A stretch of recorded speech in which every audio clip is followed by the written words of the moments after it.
казкі народнай мове. Беларуская народная казка «Як кот звяроў напалохаў».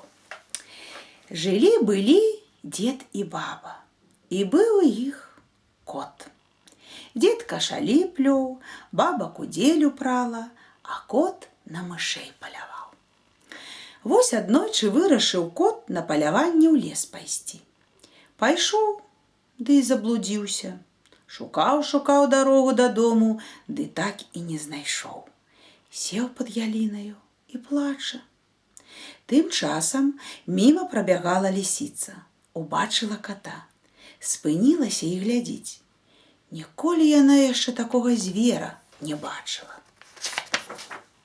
Ты хто, пытаецца? Я кот Мурлыкавіч. А чаго ж ты, кот Мурлыкавіч, плачаш? Расказаў ёй кот пра сваю бяду. Ну, кажа лісіца, ці ж гэта бяда? Пойдзем, калі хочаш да мяне жыць. Будзеш у мяне за гаспадара. Згадзіўся кот. Прыйшлі яны да лісіцы. А ў яе дома курэй столькі, што не злічыць. І смажаных, і вараных. Наеўся кот і спаць лёг. Тым часам бяжыць па лесе воўк. Бяжыць, лапамі стукае, топ-топ, туп-туп. Пачула лісіца шум, выскачыла з хаты, ды як закрычыць. Хто гэта адважыўся ў маім лесе шумець? Хто майму гаспадару спаць не дае? У цябе гаспадар з'явіўся, пытаецца воўк. Хто ж ён? У мяне не гаспадар, а гаспадарышча, хвост з памялішча, як махне, адразу заб'е. Здзівіўся воўк, цікава яму стала, што ж гэта за гаспадар такі? А ці можна, лісанька, хоць адным вокам паглядзець на твайго гаспадара? Паглядзець то можна, адказвае лісіца, але без пачастунку да яго лепш не прыходзь. Добра, будзе пачастунак, сказаў воўк і пабег далей, а лісіца ў хату вярнулася. А тым часам ідзе па лесе мядзведзь.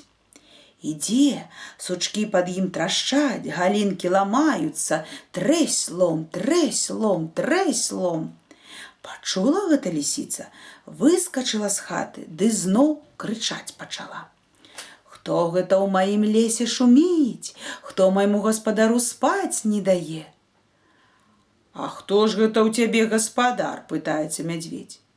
У мяне не гаспадар, а гаспадарышча, хвост з памялішча, як махне, адразу заб'е. Зацікавіўся мядзведзь. Хто гэта за гаспадар у лісіцы, што хвастом забіць можа? І ён і гаворыць. А ці нельга было б, лісічка-сястрычка, хоць адным вокам на гаспадара твайго паглядзець? Паглядзець можна, адказвае лісіца, толькі без пачастунку да яго не прыходзь. Мой гаспадар паесці любіць. Добра, згадзіўся мядзведзь і далей пайшоў. Прыбягалі яшчэ да лісіцынай хаткі дзік і клан і заяц Шарак. І іх лісіца сваім гаспадаром таксама напалохала. Вось сабраліся звяры і задумаліся. Як жа пачастункі лісіцынаму гаспадару прынесці? Думалі яны, нарэшце мядзведзь і кажа. Давайце вось як зробім. Згатуем смачны абед, ды ў госці яго з гаспадыняй запросім. Але што ж на абед згатаваць? І вырашыў мядзведзь прынесці мёду калоду, а воўк барана, кабан жалудоў, а заяц капусты. Вось згатавалі яны абед і сталі раіцца, каму з іх ісці лісіцу і яе гаспадара запрашаць. Мядзведзь і кажа. Я тоўсты, мне хадзіць цяжка. А я за цэлы дзень так набегаўся, што мне ногі баляць, скуголіць воўк. А я складана гаварыць не ўмею, кажа дзік. І толькі заяц прамаўчаў, стоячы ў баку. Вось і вырашылі звяры паслаць яго. Хто ж яшчэ так хутка бегаць умее? Прыбег заяц да лісіцынай хаткі, паўстукаў лапкай у шыбіну, зажмурыўся ад страху і спалоханым голасам прапішчаў: «Добрый дзень, шаноўныя гаспадары! Просіць вас мядзведзь, воўк і дзік, прыходзьце, калі ласка, да нас у госці на абед». Сказаў гэта заяц адным духам і ходу назад. А звяры падрыхтаваліся гасцей сустракаць. Сядзяць, пачастункі разлажылі і чакаюць. Тут заяц і кажа: «Не, браткі, так сядзець боязна. Хто яго ведае, які там гаспадар у лісіцы? А што, калі наш абед яму будзе не даспадобы, і ён усіх нас хвастом пазабівае? Лепш давайце схаваемся і на яго здалёк паглядзім, ды так, каб ён нас не заўважыў».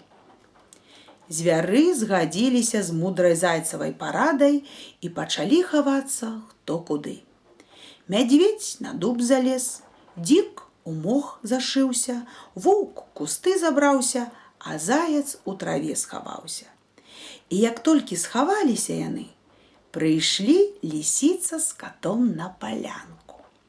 Чуе кот, мясам запахла. Бачыць, цэлы баран ляжыць. Узрадаваўся кот, шэрсць наставіў, натапырыў вусы і на барана накінуўся.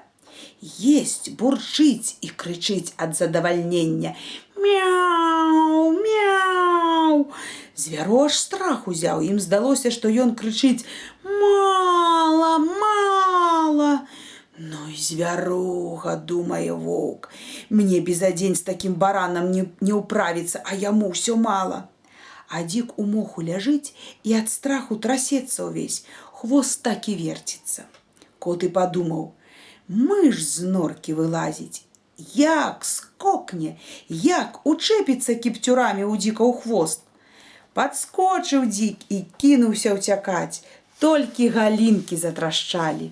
А кот спужаўся і як ускочыць на дуб. Ну, думае мядзведзь, гэта ён мяне заўважыў, трэба ратавацца, пакуль не позна. І стаў з дуба злазіць. Не ўтрымаўся, ды грымнуўся проста на куст, дзе воўк сядзеў. А таму здалося, што гэта сам лісіцын гаспадар напаў на яго. Схапіўся воўк і ходу далей ад бяды. А мядзведзь за ім нясецца, трэсь лом, трэсь лом, трэсь лом. І беглі яны так, што ледзьве заяц іх дагнаў. Спыніліся, аддыхаліся, заяц і кажа: «Каб не паслухаліся, ды не схаваліся, ён бы нас усіх з'еў. Ну і страшэнны ж звер».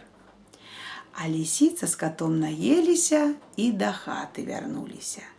І сталі з таго часу ўсе звяры ў лесе іх баяцца.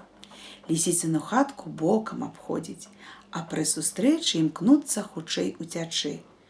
Вось ужо праўду кажуць разумныя людзі: у страха вочы вялікія.